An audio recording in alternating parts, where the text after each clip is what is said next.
Hello, hello. It's another edition of our Icipici series of the Hungarian Living podcast. We are continuing our discussion about learning Hungarian. Stay tuned. Well, hello. Welcome to the Hungarian Living podcast. I'm your host, Elizabeth Szabo-Voss. Our goal is to discover, celebrate, and share Hungarian heritage and encourage you to do it too.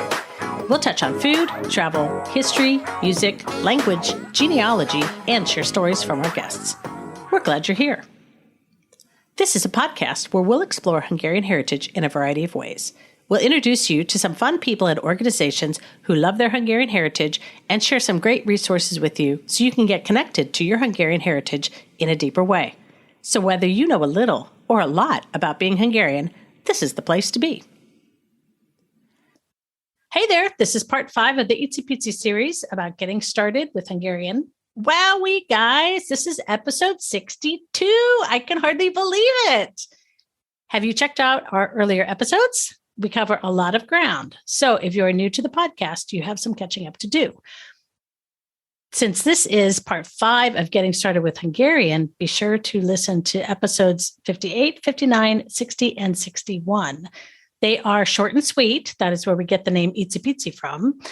And they will get you thinking and all caught up in this Icipici series. For the next several episodes, I will be talking with one of my Hungarian instructors, Anna Hamp. And if you have been listening to the podcast, you might recognize her voice from the YouTube video I recommended last episode titled Learning the Hungarian Alphabet, which is posted on the Hungarian Living YouTube channel. Or if you have been listening to the Hungarian Living podcast for a while now, you might recognize her from way back in episode 17, where we talked about our Hungarian dialogue sessions. By the way, if you want to practice speaking Hungarian, we are offering these dialogue sessions again, starting in early September. So contact me right away if you want to jump in on the fun. We don't offer them all the time, and it is important that if you want to become familiar with Hungarian, you need to speak it, and you have to keep practicing. So, Anna, welcome back to the podcast. It is always good to chat with you. Thank you. It's nice to be back. So we are in the middle of our Icipici series about getting started in Hungarian. And so far, I have talked about how important it is to know your why, because it will help keep you motivated as you're learning something new, like Hungarian. And I also covered that knowing your learning style helps you with the process so that you can kind of put things together the way you need to. And then we've covered the importance of knowing the correct pronunciation of the Hungarian alphabet. So now we are here and you're here, which is awesome. And I wondered if you would talk with us about a couple of important pronunciation tips. Yes, I think learning the sounds of the alphabet is an excellent start. Once you learn all the sounds of all the letters, you can basically read anything in Hungarian because each letter has only one sound that goes with it. But I want to talk about 3 other things that can help people with their Hungarian pronunciation. The first one is that in Hungarian, the stress in any word is always on the first syllable. This is a very important rule. And it applies without exception. We love rules without exceptions, right? Absolutely. So, yes. So the stress is always on the first syllable, no matter how long a word is. So, for example, in English, we say America. In Hungarian, we say America. So stress on the first syllable on the A, America. Second, you must pronounce every sound, even unstressed vowels. And that is, again, very important. That gives you the rhythm of the language. If you ever listen to Hungarian, it may sound like ba, ba, ba, ba, ba, ba, ba. But that's because every sound, every vowel, every syllable is pronounced, even if it's unstressed. So going back to our previous example, the English word America in Hungarian is America. So you pronounce every syllable, every vowel as equally clearly, whether it's stressed or unstressed. Okay. America. And finally, something unique to Hungarian as opposed to English is there are some vowels and some consonants that can be long.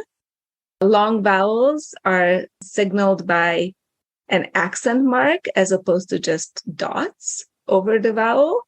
or nothing. And long consonants are signaled by doubling them. So if you ever see two N's or two T's in Hungarian, you must linger on those consonants and pronounce them long. So some examples of this difference. So for vowels, the difference between e and e can make a different word. So for example, kérek and kerek.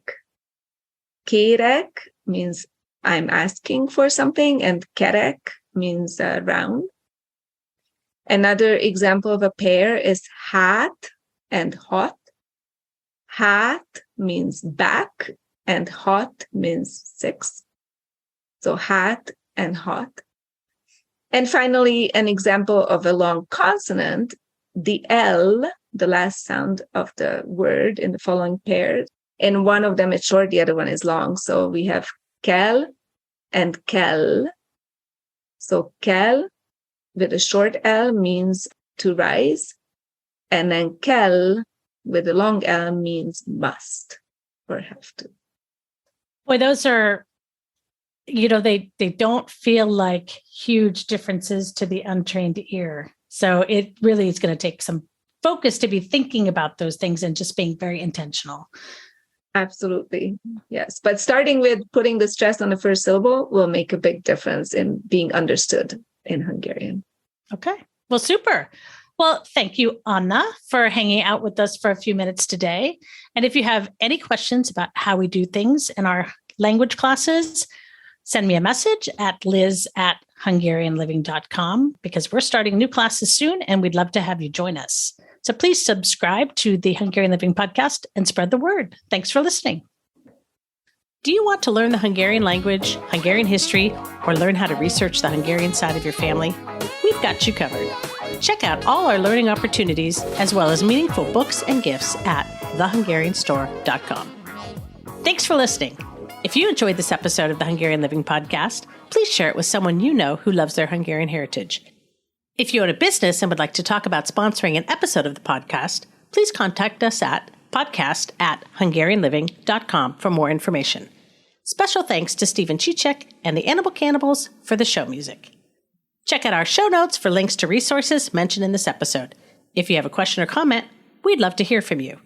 We'll catch you next time.